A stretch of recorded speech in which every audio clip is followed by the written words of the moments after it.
So the material that you're about to see was originally presented at a guest lecture that I was invited to at the PMI Willamette Valley chapter meeting. The presentation that I gave there was not really designed to be consumed outside of the actual chapter meeting.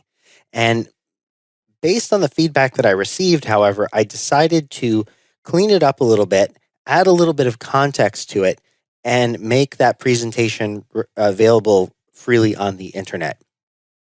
In order to do that, and in order for it to make sense to a more general audience, I've added some audio and written commentary on some slides. And those slides are outlined in red so that you know the difference between the original slides of the presentation and some slides that were added to add a little bit of additional context after the fact. So one other thing is that prior to the start of the lecture, the attendees were asked to state their favorite things about PMI and record them on a whiteboard. And then they were also asked to record something on that whiteboard that they felt was missing or could be changed about the way that PMI does things. These will be referenced later on in the presentation. To paraphrase a famous quote, if you get them to ask the wrong questions, you need not worry about the answers. Originally, the material here was presented with observations first and conclusions second. The rationale behind that was I needed to present strong evidence to support the conclusions. Substantial claims require substantial evidence. And this required me to define key terms and also inform the chapter audience prior to arriving at the conclusion. I had to kind of start from first principles and assume that no one had any additional knowledge about what we were talking about. Now, for the internet, I realized that people's attention spans are different depending on the medium that we're engaging in this discussion. And so in this revised version, I start with my conclusions first. I'll also summarize why PMI will not, or rather cannot, act on any of the factual observations that we present here, whereas individual members actually can. The internet version of this presentation will begin with the bottom line up front. The PMI rebrand focused on brand identity versus the actual brand and positioning. That is, they missed the mark because they reversed the order. Brand identity is by definition subservient to the actual brand. However, they started with brand identity. It was not possible for PMI to effectively rebrand from their old brand and positioning, the from state, without the present rebrand iteration. Yes, iteration. PMI's actions and engagement with stakeholders during the rebrand inadvertently positioned the brand counter to their stated goals. However, it's not too late for PMI to seize on these opportunities and engage rather than alienate. PMI members, credential holders, etc., we can all take advantage and take action to benefit regardless of PMI's actions. And finally, the aspect of PMI that is most powerfully positioned to positively impact the individual now and into the future is most likely the local chapters. With that being said, let's get into the actual recorded presentation. Thank you. The learning outcomes. At the end of this presentation, I intend for everyone in this room to be able to really not only understand the difference between brand identity, mission statement, and positioning, but actually be able to use them in their day-to-day. We may have titles in our job, Project Manager 2, Analyst 3, something of that nature. But what is it that we really do to help and bring value to other people? And then how can we apply that regardless of what PMI is doing? So before we get started, as Kevin had mentioned, this is potentially some contentious topics that I'm going to be discussing here. So assumptions and constraints. I'm going to be discussing some information here that may be contrarian. I'm not saying you should adopt these viewpoints, but I am saying that you should be aware of them from at least just from an awareness perspective. There may be some things up here that you already know, that you've already seen before. If that's the case, I would just ask you to say, whenever I am confronted with new information, I ask myself, with information that I believe that I already know, I ask myself, okay, if I know it, am I using it? And if I'm using it, am I getting the results that I want out of it? So just view this entire presentation from this particular framework right here. So why am I here today? Why is this a topic that is extremely important to me. Of all the topics that Kevin had presented, for me to talk about why is this the one that was not only the most difficult for me to present on, but also potentially the one that would have the most pushback. Well, I have a substantial investment in terms of the credentials that I have invested my time and effort to earn. And I think that everyone else in this room does as well. We all are here because we have a vested interest not only in the profession, but in seeing the work that we've put in to earn these credentials go up in value rather than be diluted. So that's why I'm here today. If you can imagine for a minute, it's late August 2005. You're in a room like this, except it's in New Orleans, and it's air conditioned. The second you go outside, it's so hot and humid that your clothes will stick to you because it's that sweaty. 8 hours from now, there will be water up to the roof of this building. And the clothes that you have on your back will be everything that you own. That's it. That's all you have. Because not only your town, but all the towns across the entire coastline have been inundated by a wall of water that's like 20 feet tall. I was a scientist assigned to an urban search and rescue task force in Hurricane Katrina. We had a technology that was very novel at the time, geospatial technology, that allowed us to identify areas where the remains of various people might be more likely to be found.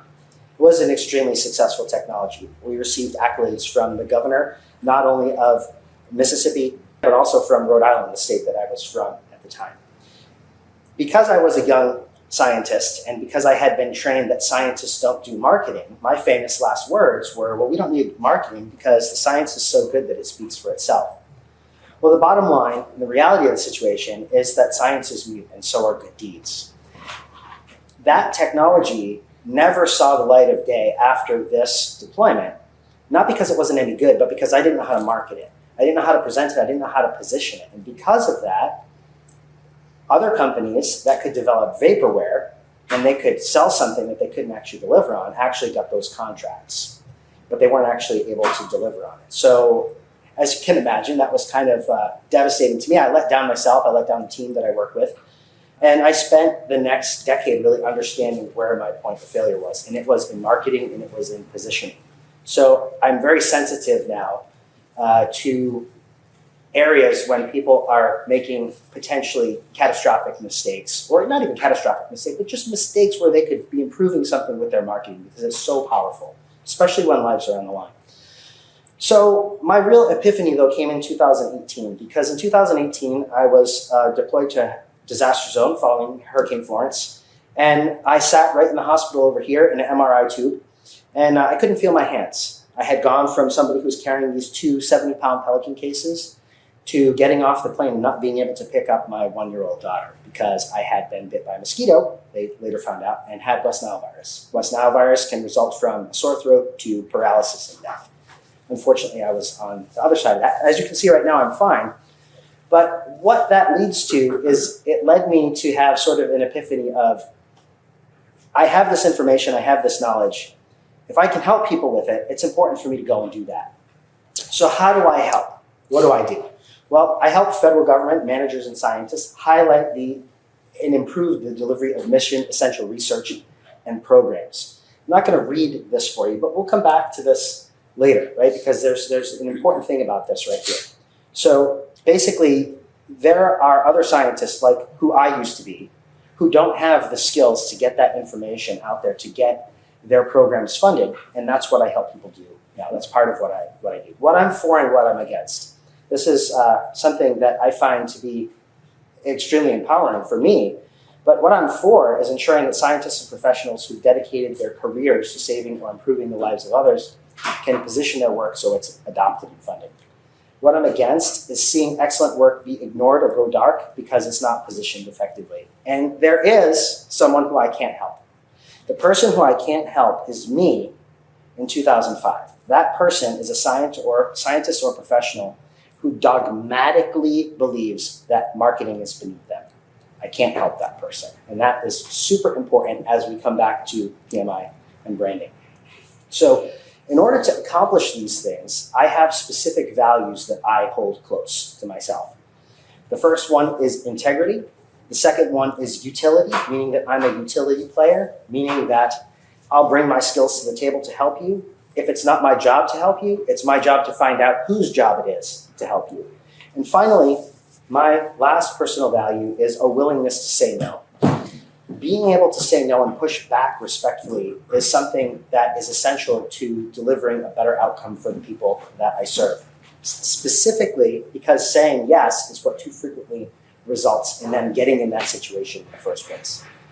Now, if you look at these right here, I would just ask you for yourself, which one of these is the strongest and which one of them is the least memorable?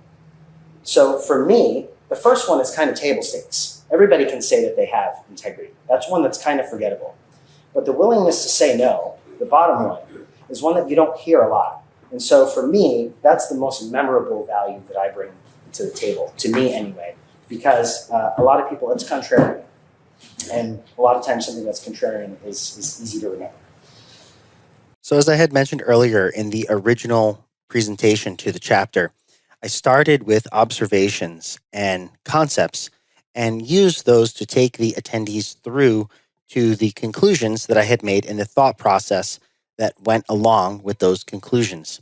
The next slides are what I showed them to help focus in on the fundamental concepts that are necessary to understand the interplay of brand and positioning that stakeholders engage with as an entity. So from the perspective of organization, from the perspective of business unit, or even from the perspective of an individual, we all have brand and positioning that may be slightly different from an organization. So for example, we may have an organizational brand and positioning.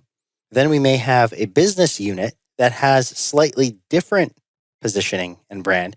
And then myself as an individual, I show up with my personal brand and my positioning within my business unit and my organization. These are concepts that PMI should have explained to all stakeholders before engaging in a rebrand.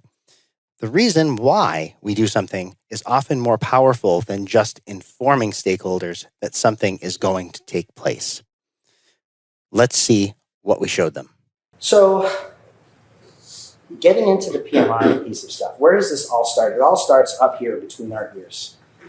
As a scientist, I like to think in the past that I was different because I had been trained as a scientist.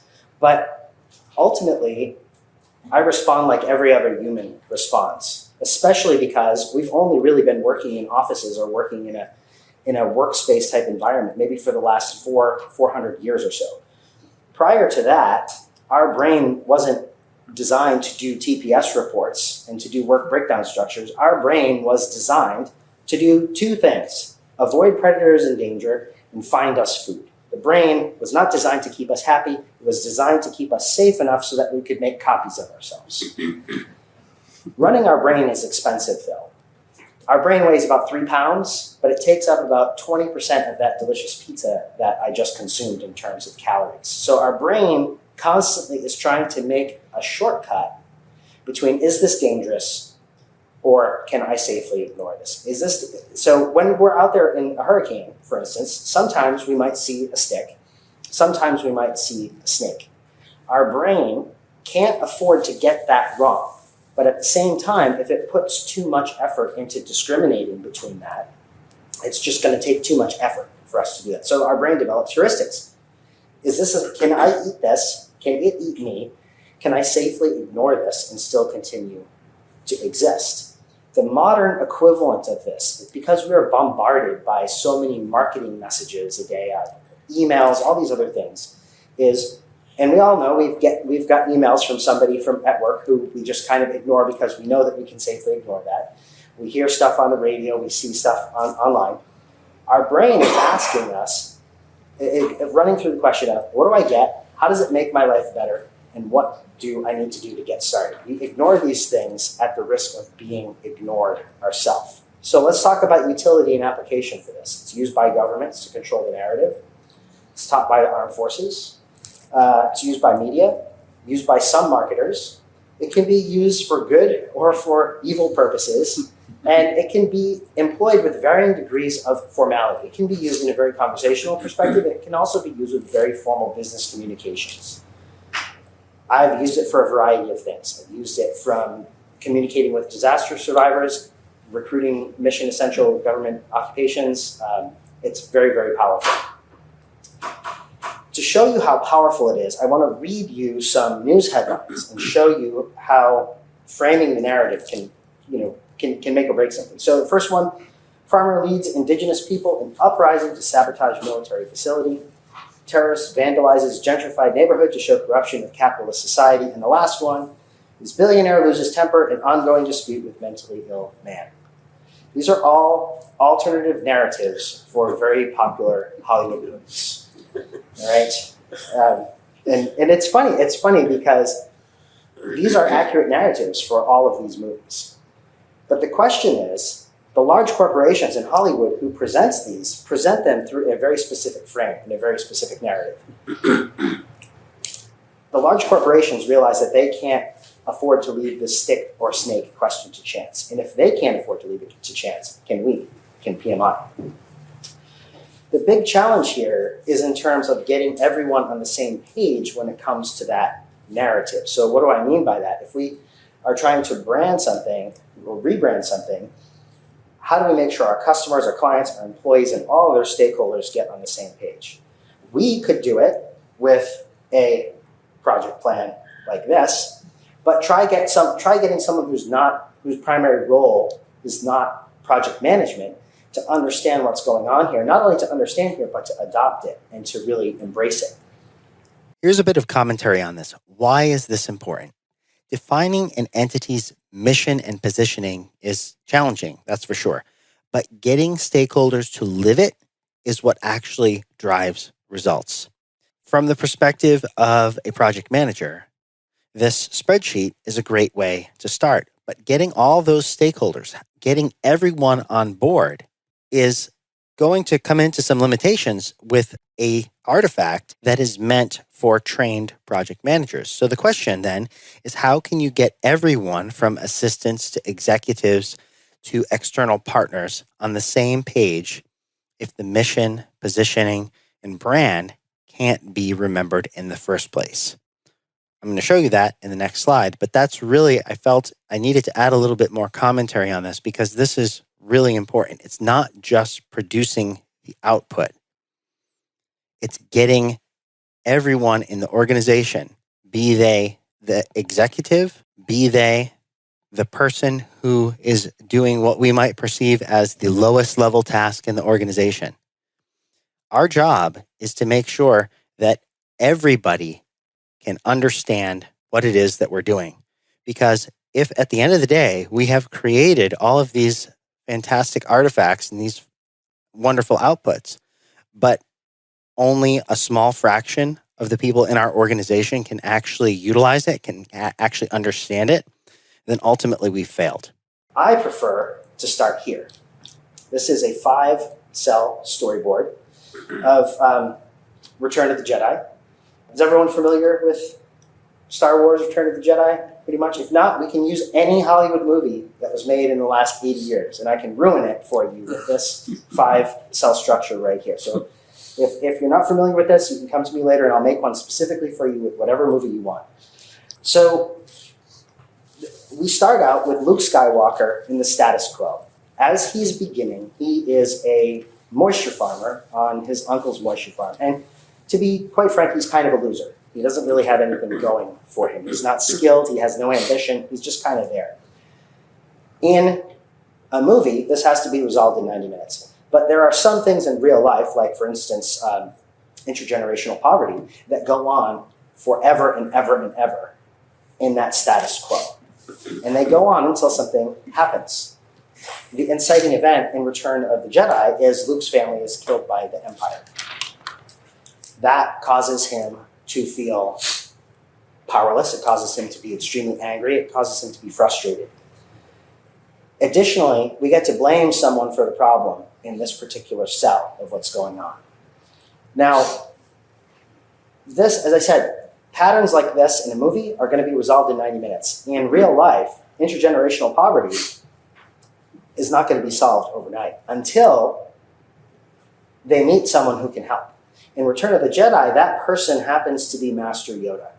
Now, the reason that Luke listens to Master Yoda is because Master Yoda has 3 very unique qualities and characteristics that cause us to say Master Yoda knows what he's doing.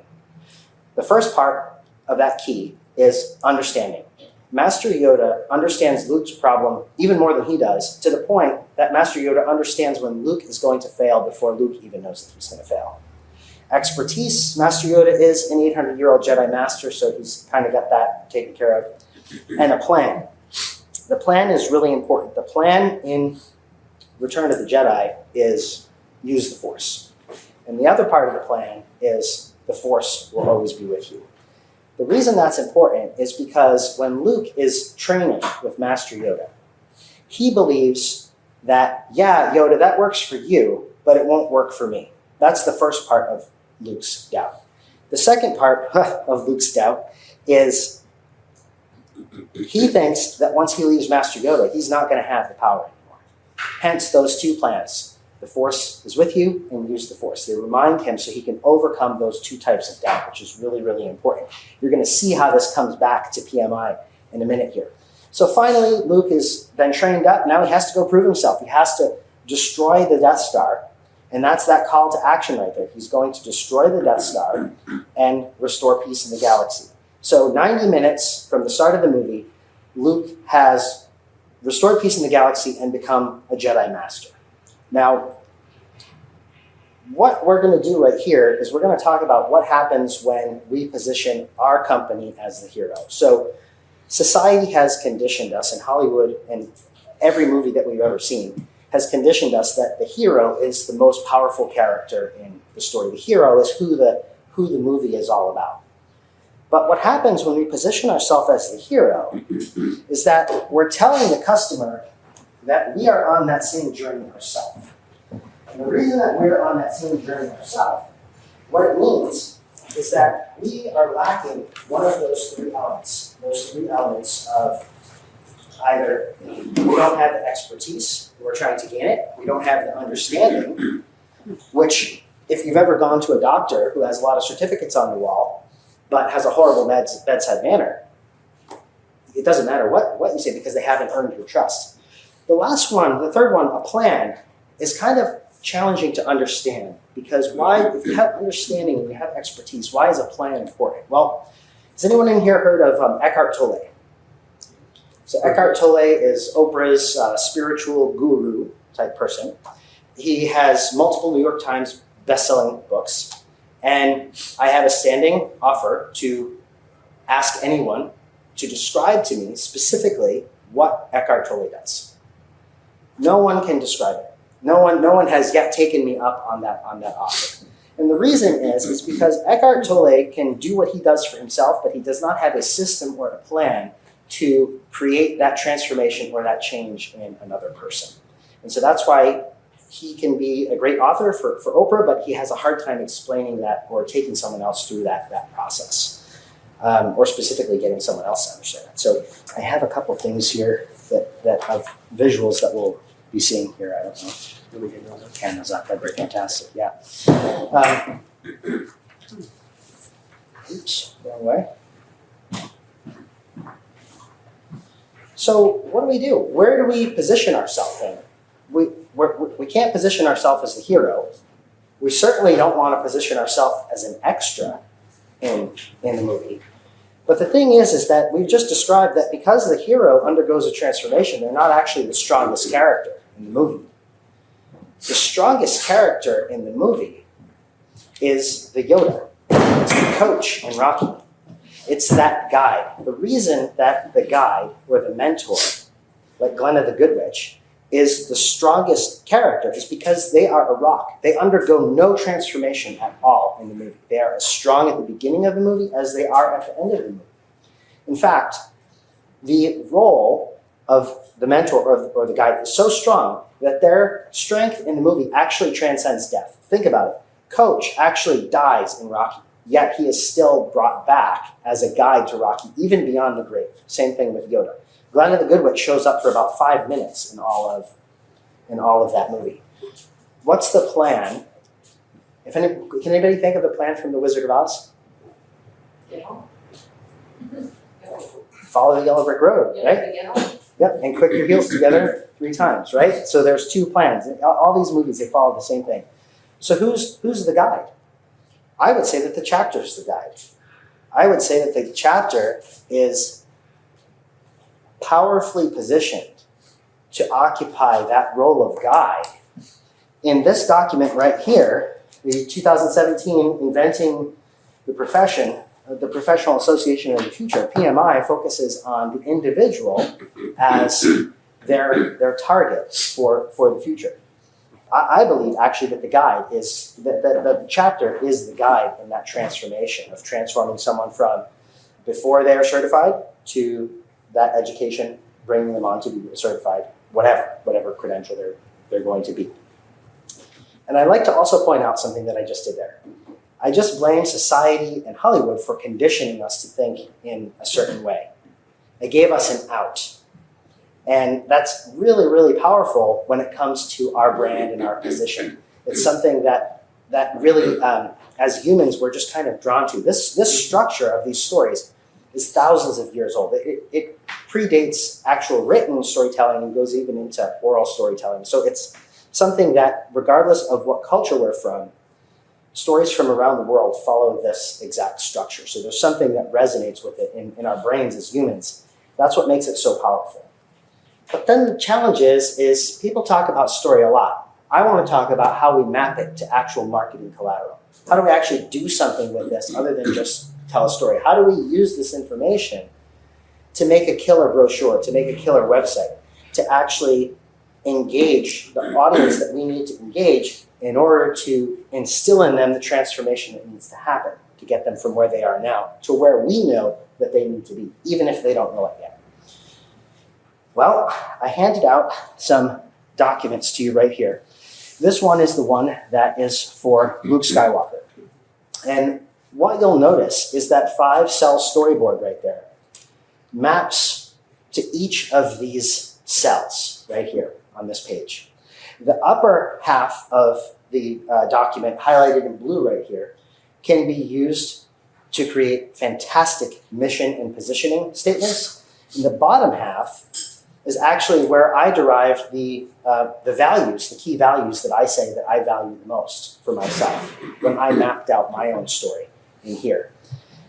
The reason that this is important, well, there's a lot of reasons this is important. This is then going to allow us to actually create a piece of marketing collateral. So a mission statement, we're going to create a mission statement right now from what we just did with Luke Skywalker.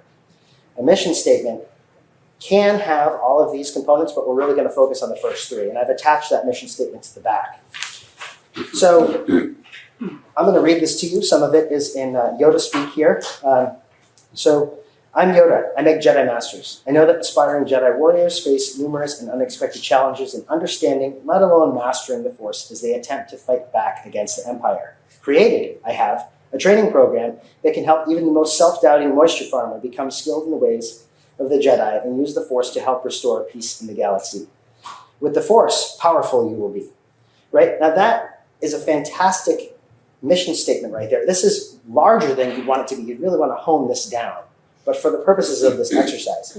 Now, if I wanted to turn this into an About Us page, I would add numbers 4, 5, and 6. I'm not going to read them to you. You can read them on your own. You've got the piece of paper there. But what I'm saying is from that small exercise of mapping that out, we've already derived this marketing collateral. And the thing about this marketing collateral is it goes back to the exact challenges that Luke Skywalker was saying that he himself had. Any questions so far? Okay, good. Keep going. So, as I said before, this document right here, Inventing the Professional Association of the Future, really focuses, they say that their focus is on the individual, on people who are seeking out certification, renewing their membership, getting CEUs, etc. But there are at least 2 additional ways that PMI earns revenue and 2 additional categories that PMI serves. The second one is the registered educational provider, and the third one is employers or organizations. And I would actually say that there's probably a 4th one, and that's the chapter. Because technically you're all individuals, but you come together as a chapter. So I don't know if the first one would be if you would actually fall into the category of the individual, or if there's actually a need for a fourth category here, that's the chapter. I would ask which one of these gives PMI certification value? Which one of these categories? Is it because the employers are seeking clarity and they're seeking certainty when they hire someone and knowing that they're hiring someone who's been certified, who's held to a certain standard? Is it the fact that there are over a million strong of people who are certified? Is it the fact that there are the registered educational providers who are providing this content out there? You don't have to identify that, but when we're lumping these things together, look at this from the perspective of, does the person who's getting this certification, are they doing this because it will increase their power, their positive affiliation, or their achievement? Well, I would say for the individual, all three of those apply. For the organization, for the employers or organization, I would say it's positive affiliation. It's not making a mistake. It's knowing that they're bringing on people who are certified and competent.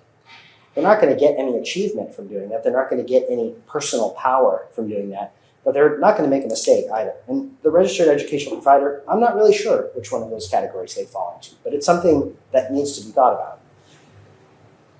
The other document that you have is going through the same process, but not for a Jedi this time, or maybe it is for a Jedi, for a PMI certification candidate, someone who is submitting themselves to a process to prove themselves, to be transformed from whatever the heck it is they are before they sit for that PMI exam, to whatever it is when they walk out of that room with a pass score up on the computer screen.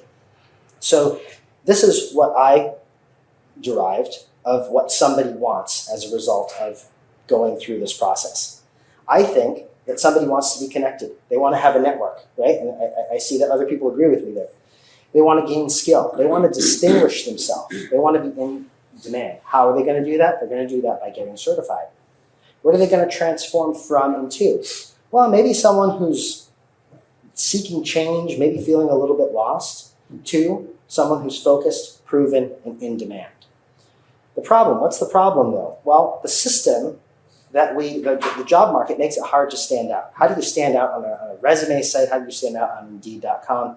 Well, without a certification, this makes our hero feel alone, isolated, and stuck. Why does it have to be so hard to stand out in today's job market? But the question is, who's going to be the mentor? Who's going to step up to that role of mentor?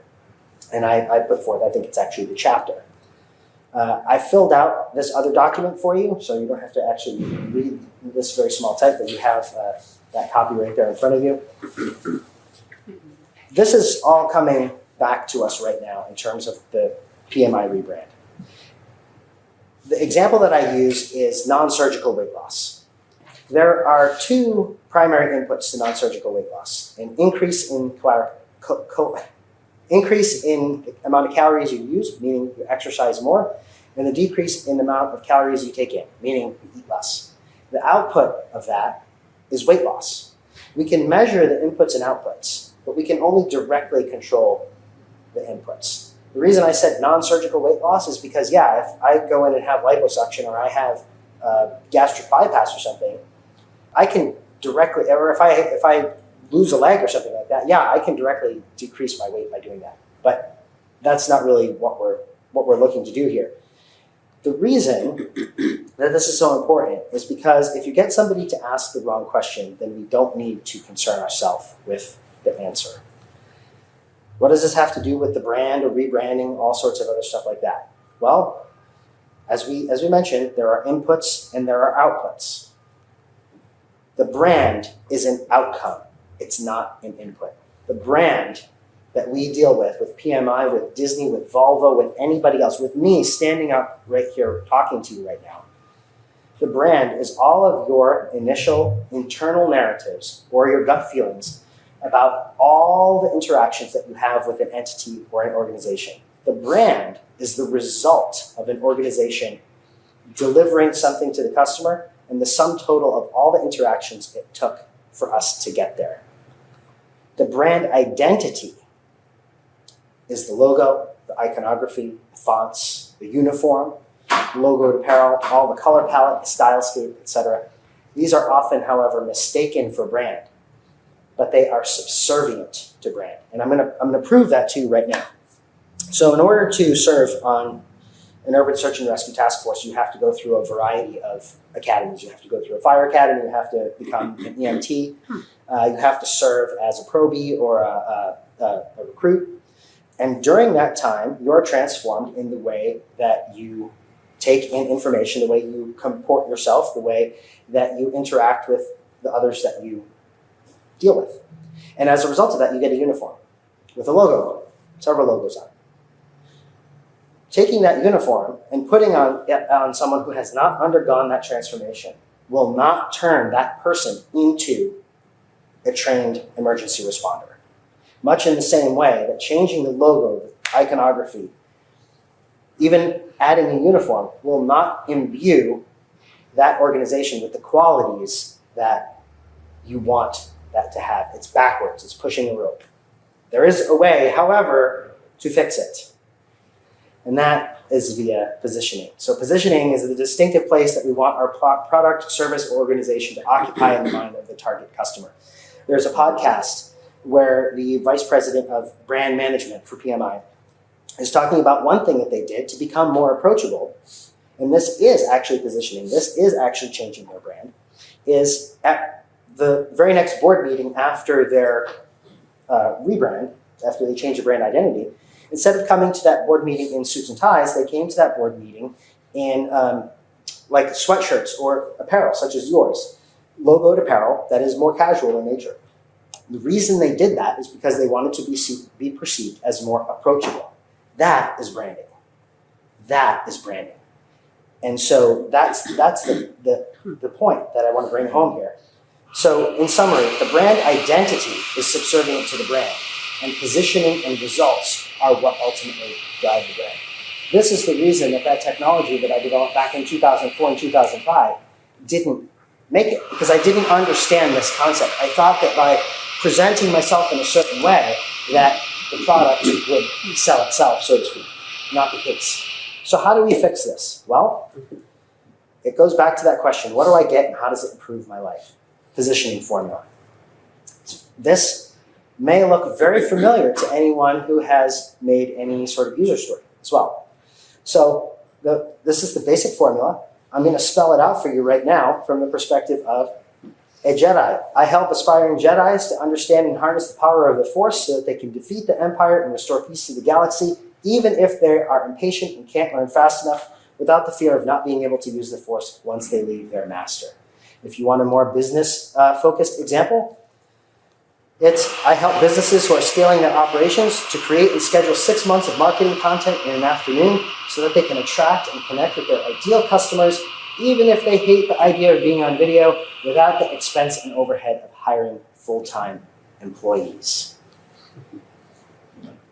I would ask, what is your alphabet formula story for yourself, not just for yourself and for your organization?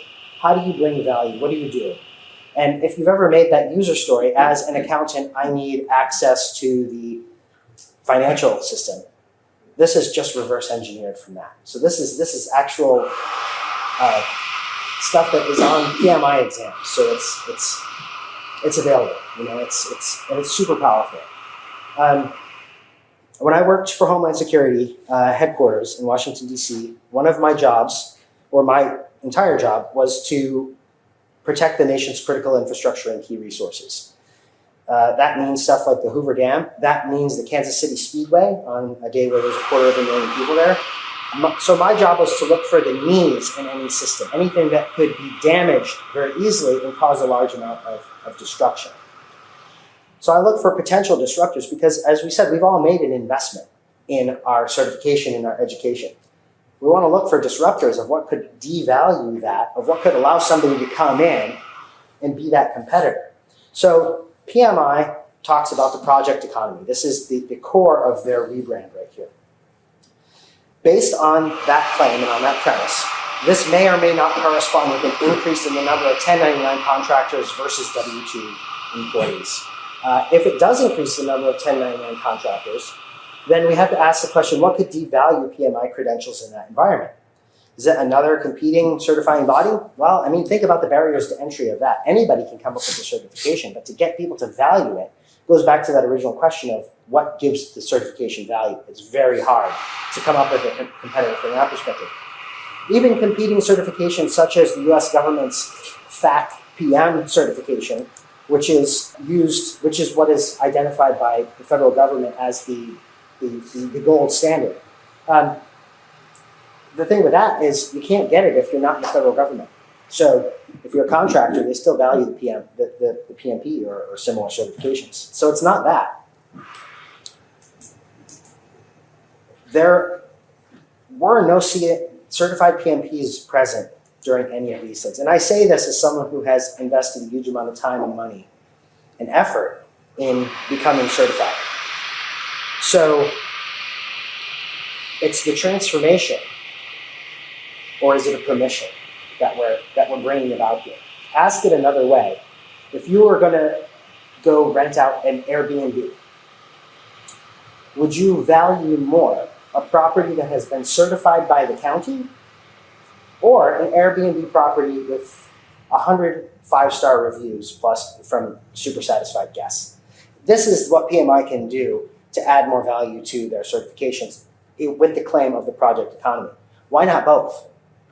Why not use what other sites like Upwork and TopTal have been doing and rating those 1099 contractors who come on to work in addition with the certification, in addition with, not as a mandatory thing, but make it available. Because if they don't, somebody else will. And I'd ask you, if you were going to rent that property and one was certified but had no reviews and the other one had 100 5-star reviews, which is going to be the more powerful indicator? It depends. I think it depends on the party, of course, but now we're going to get into solutions because we're almost done. So, till 1:15, right? Yeah. Okay. So we have the curse of knowledge. I think that project managers, perhaps more than any other profession, are subject to the curse of knowledge. The curse of knowledge is the gap that occurs between an expert and the person who is coming to them for advice. By dint of the fact that someone is approaching us as an expert for advice, they're telling us that they are not an expert. So if we don't use language and concepts that they can understand, we're doing them a disservice in assuming that they know what the heck it is that we're talking about. So let's take a look at this Airbnb site. So Airbnb, people who use Airbnb are not just looking to save money. They're looking to have unique experiences. These people who want to go to 5-star hotels are specifically not clients of Airbnb. So let's evaluate through this site, through this rubric that we just talked about. What do I get and how does it make my life better? Well, if I'm somebody who's adventurous, I'm in the right place because I want to book a unique place to stay and do some cool things. What do I need to do? Well, I need to put my location in here and then I need to click that button that says search. From a visual iconography standpoint, is this a picture of success for someone who is looking for a unique or weird place to stay? Not a hotel, right? This is like out there. This is a cool place to stay. If that's your thing, you're looking at this and you're saying, I am in the right place. Okay, so here is some low-hanging fruit then for PMI. Think about that in terms of clarity. What do I get? I get something really cool. I get precision. Who's it for? Who's it not for? It's for somebody who wants something unique. It's not for that Marriott person who wants that 5-star traditional hotel experience. Credibility? Well, whatever. And vision, defining success in the target language of their audience. Well, vision for Airbnb, they actually used a visual as well that indicated what success was for them. I want us to take a look at these things on the board right here, what we like and what we don't like. Because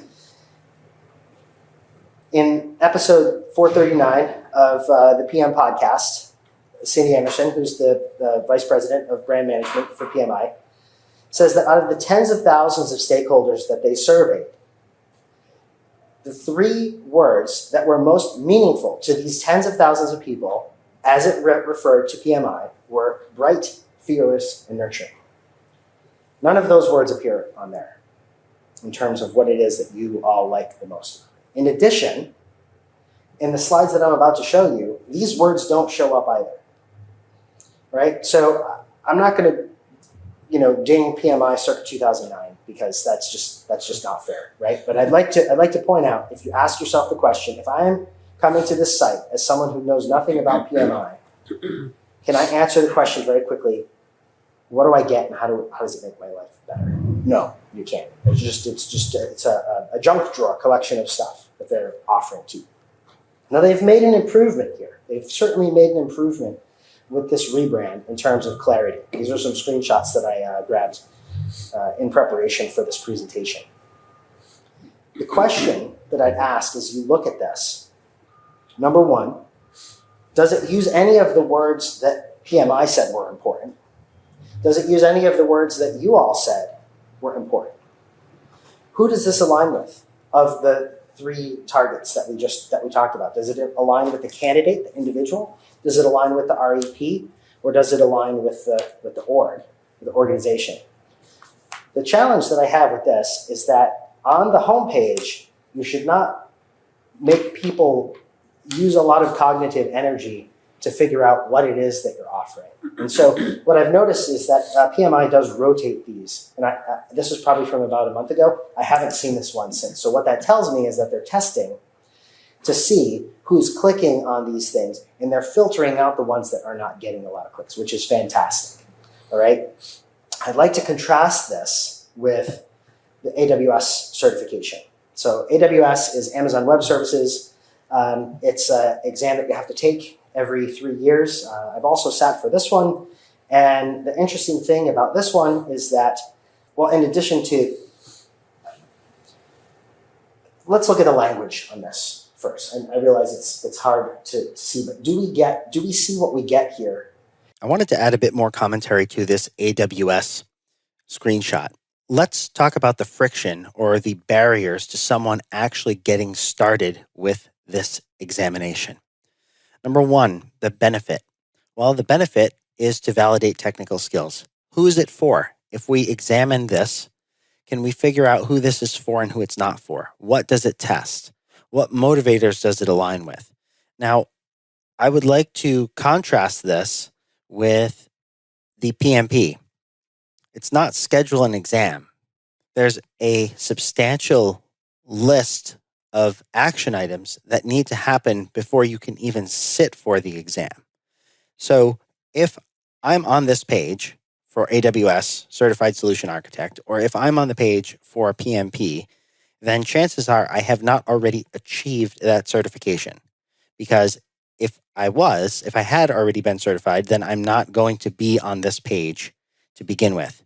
So from that perspective, compare and contrast this AWS screenshot with the PMP screenshot that will be coming up, and put yourself in the shoes of that applicant who is considering getting started.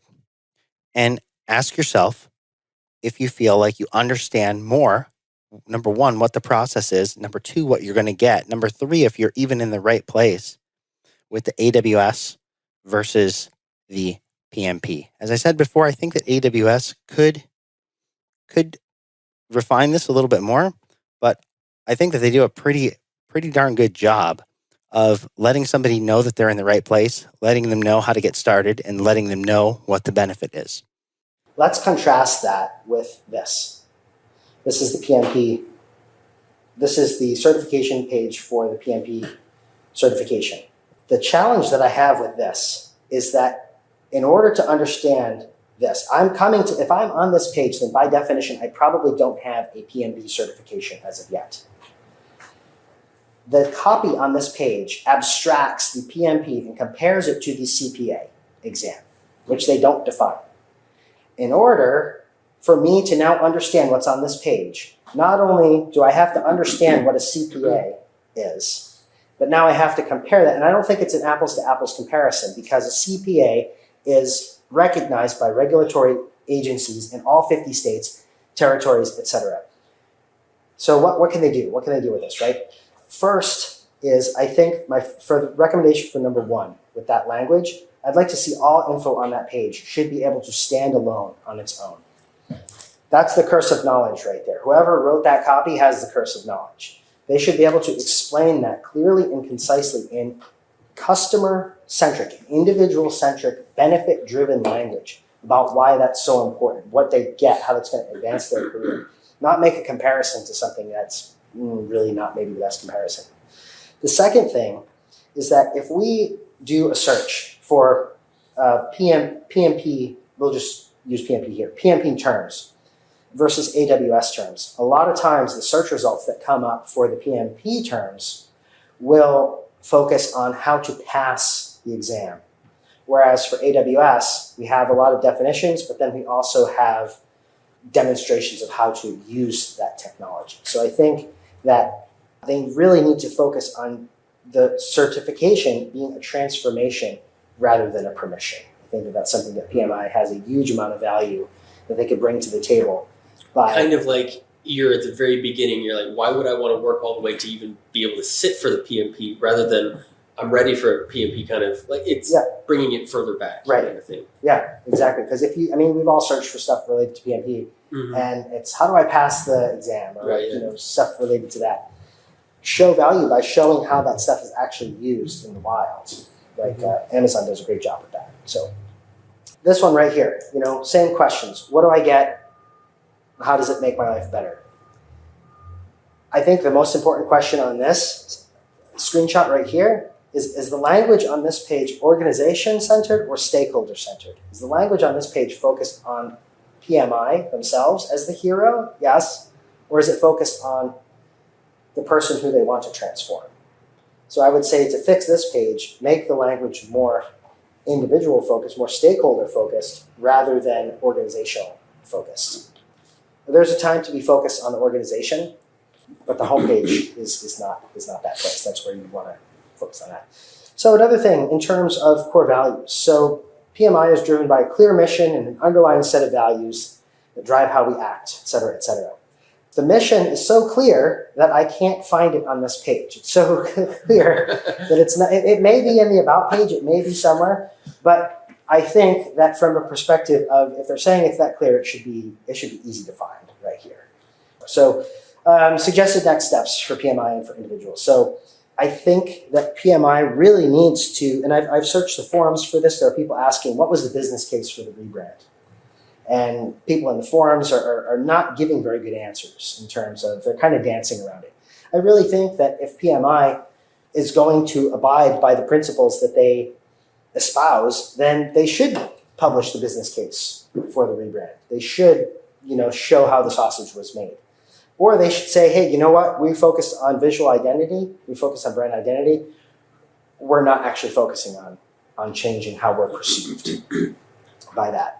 I think that the big takeaway from this, though, is that there's a way that we can position ourselves very, very powerfully using the things that we've talked about here. And I'll prove that to you right now. Can anybody remember any of my 3 core values? Integrity? It's one of them. Say no. Say no? Yep. Utility. Yep. All right. So we have all 3. Okay. Can anybody name any of PMI's 5 core Being values? very clear, so you can't see it. It was on the last page. They were listed. I won't begrudge you. I won't begrudge you. Here they are. The PMI core values. PMI has a huge opportunity here to use story structure that I didn't ask you to memorize that. I didn't tell you there'd be a test or a quiz, yet we got 3 out of 3. We have all in this room invested thousands of hours in PMI, yet we could not remember a single of their core values. It's not because we're not intelligent. It's simply because the information has not been packaged in a way that's easy for us to remember. And that concludes my presentation. This is a huge opportunity for PMI. I hope that they're able to seize on it. And if they can't seize on it, I hope that you, the individual and the chapter, can seize on it. So that concludes my presentation. Thank you very much.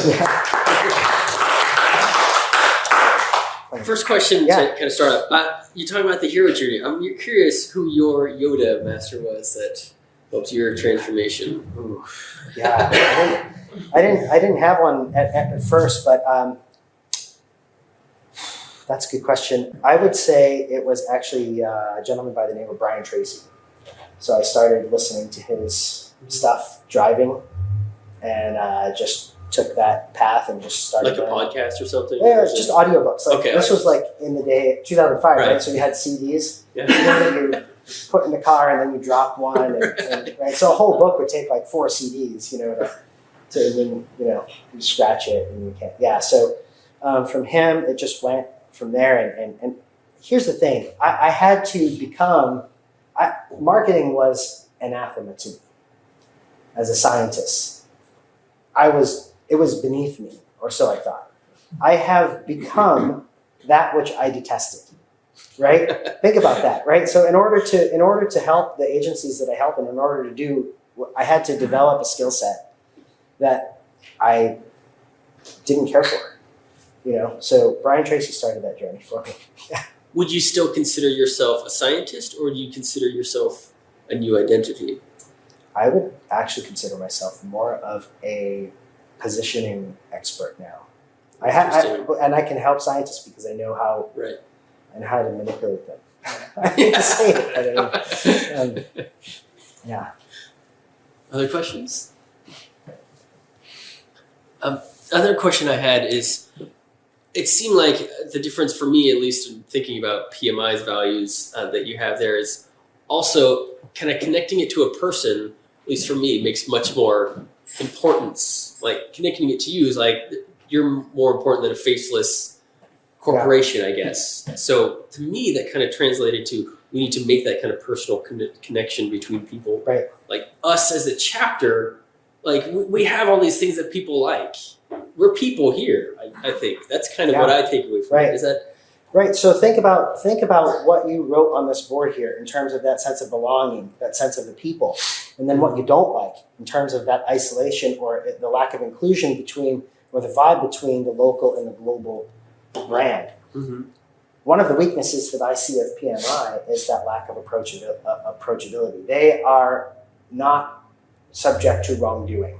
Mm-hmm. They portray themselves as being, I don't want to say godlike, but of it's very hard for them to say that they've made a mistake, in my experience. And I think that that's actually a weakness in today's environment because of social media, because of YouTube. We even see people apologizing for, celebrities or something like that. Mm-hmm. Oftentimes when they give and take a little bit as opposed to just maintaining the party line, it makes them more human. And I think that that's one thing that global PMI mm-hmm. could really benefit more of. If you listen to their podcasts, if you listen to their interviews with the CEO, with any of the execs, they're all very talking points. Very they're not vulnerable. They're not talking about the challenges. They're only talking about the successes. Mm-hmm. It's interesting you bring that up because recently I would say they had a mistake in that they were originally going to transform the PMP exam to this new format, and that was going to be rolled out December 21st of last year, and they realized no one was ready for that, so they pushed it back to July of this year. I don't know if they apologized or anything like that, but it's interesting they recognized there was a mistake, at least. So, but you're saying that they focus on the successes even among that without bringing up this is how we pivoted from that mistake. Right. Yeah. Think about when I got up here and I talked about how I screwed up. Mm-hmm. I let my team down, mm-hmm. as opposed to how perfect I am, which mm-hmm. I'm not. Right. Which makes me more. I mean, I may not be likable at all, but which one, in theory, makes me more likable? Is saying like, hey, mm-hmm. here's this thing that I had to overcome. I think that that's one thing that is extremely hard for organizations to do, but if they do it properly, it can be really, really powerful. Other question? Yeah, just adding on to what you said, I agree with a lot of what you said. So I used to be a project manager for Rebrand. Mhm. It was a $2.5 billion biotech buying another $2.5 billion biotech. Both had acquisitions, so like a master brand and sub brand. Sure. But rolling out the new brand is something we internally communicated for like 6 months. Okay, 4 months is going to happen, and then 2 weeks before, the CEO came out and said, "This is why we're doing it. Here's a business case. Here's a new direction. This is why you should be excited. This is why you're part of it." And I was hoping for PMI to do that, so I could kind of relate to what am I talking about when I talk about this organization and people. But I was kind of looking for that excitement and that transformational communication to come. We want commitment, not compliance, right? And we can't get commitment if we don't communicate with people why we're doing something. I mean, even in the studies, what do they call it? Taylorism, I think, is the management practice where he would go in and he would, back in the turn of the century, this management expert would go in and measure the distance between bolts that workers were tightening. And I think what they found was that they would turn on various levels of lighting. And what they found is that workers did not actually respond to the actual level of lighting as much as they responded to the fact if they were informed or if they weren't informed. Right. And PMI has such an opportunity. That's why I'm here, right? Because they still have an opportunity to seize on here. People are begging to be included in this. They want to be part of the positive affiliation, right? Humans are motivated by 3 things. We want to gain power. We want to avoid things that lose power. We want achievement. We want things that have positive achievement. And we also want things that bring us status by positive affiliation. So PMI has a huge opportunity to take advantage of the synergy that would result from people's desire for positive affiliation as a result of this rebrand. And they're not capitalizing on the fact that the world is now a two-way street. The world is now a two-way street in terms of communication. They're still using old school broadcasts. They're still using PMI's channel on YouTube has about 25,000 subscribers. There is a YouTube channel that is focused on tenor marching band drums that has about the same number of subscribers. The difference is that every video that this guy puts out on tenor drums gets about 100,000 views. Look at the PMI channel and tell me what the maximum number of views on any video has got. Right? The reason is because this tenor drum expert, marching band guy, engages with his audience. Yeah. PMI is a one-way thing. And when PMI does engage, it's iconoclastic talking points. It's a huge opportunity.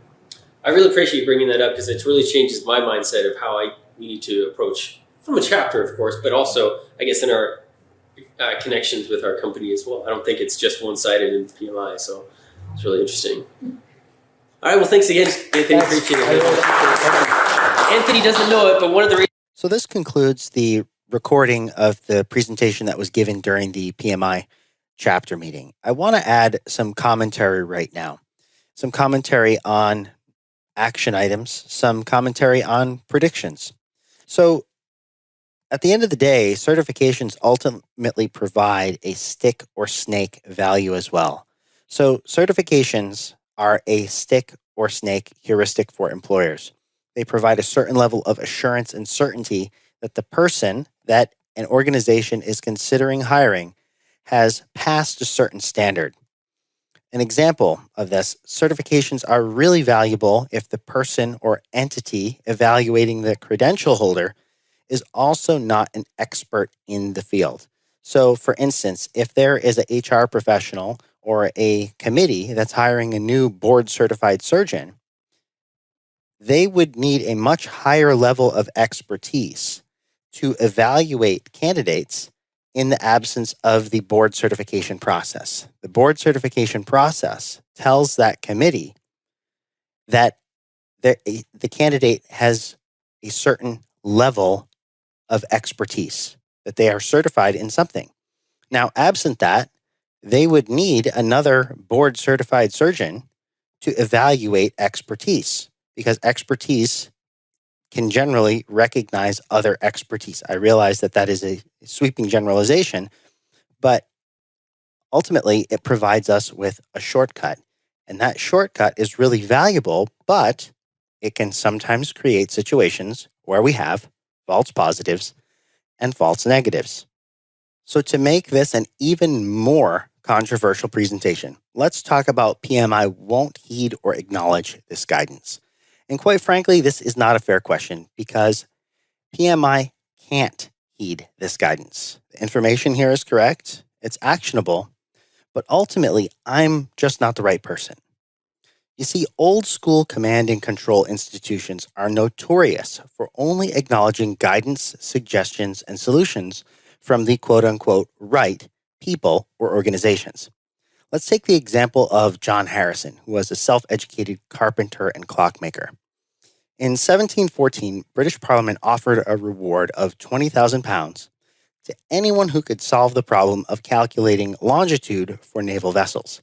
This was a big deal at the time because the empire was expanding, and in order to do that, they needed to be expert navigators. The problem was that it was very, very challenging to calculate a ship's exact position when they were thousands of miles from the port that they had left from. In fact, this was such a hot topic at the time that many famous scientists of the day doubted that the problem could even be solved. Harrison, who was a self-educated carpenter and clockmaker, solved the problem to the point that Parliament actually began using Harrison's innovation, but they didn't actually acknowledge or pay him for over 20 years. And when they did, it was a fraction of what they originally had offered to pay. The reason that I make this assertion is because I claimed that PMI did not actually change their brand. They changed their brand identity. Their old brand, the brand that they want to change from, is one in which they are fairly unapproachable, one in which they are above everyone else. And so my assertion is that since they had not actually changed their brand, but only their brand identity, the old brand would not be capable of acknowledging this information or this guidance. And quite frankly, I can't blame them.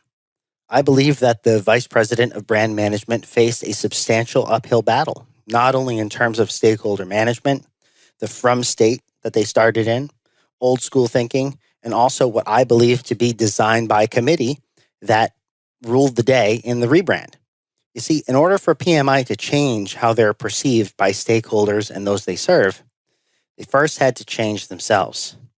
This required at least one iteration.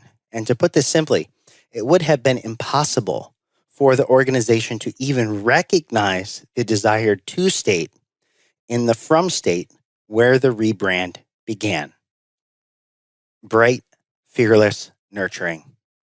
If PMI truly changed their brand, we would see that reflected in their behavior.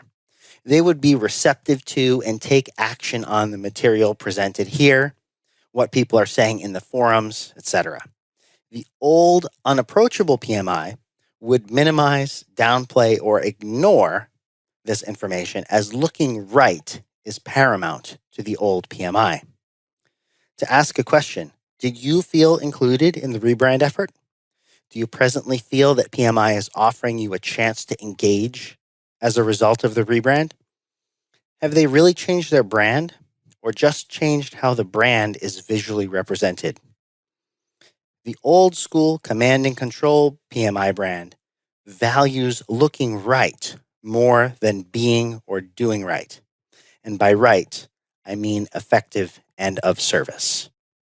So that's it. I'm really looking forward to your feedback, to your comments, to your emails on this. Let me know what you like the most, what was novel or something new that you learned. And also let me know potentially what you didn't like, what you thought I could have added more of, what you felt that there was too much of or too little of. Let me know how I could improve this the next time I go around and do this. The challenge for me with this was that I feel that oftentimes people who make videos like this, make presentations, are asked to provide guest lectures, they stick to the easy topics and they want to please the audience. I realize that this is not going to please a lot of people, but at the same time, I realize that it's not my job to please people. And let me know where you thought I did a good job, where you thought I missed the mark. Look forward to comments, look forward to emails, and we'll see you in the next video.